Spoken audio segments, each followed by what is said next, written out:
9 தலைமுறைகளாக நூற்றாண்டுகளாக வழிவழியாக தொடர்ந்து வெற்றிகரமாக செயல்பட்டு வரும் வைத்திய ரத்னம் நிஷிகாந்தன் பாடூரின் அபூர்வ வைத்தியம்.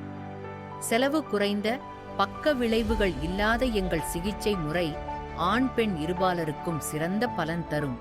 வழித்தடம்: கோவை மற்றும் இதர பகுதிகளிலிருந்து வருவோர் பாலக்காடு வந்து அங்கிருந்து ஆலத்தூர் வந்து அங்கிருந்து பழையன்னூர் பஸ்ஸில் பாடூர் வரவும். பாடூரிலிருந்து ஆட்டோ பிடித்து வைத்திய சாலைக்கு வரவும். வரும் முன் போன் முன்பதிவு செய்யவும். Phone number 94 472 770.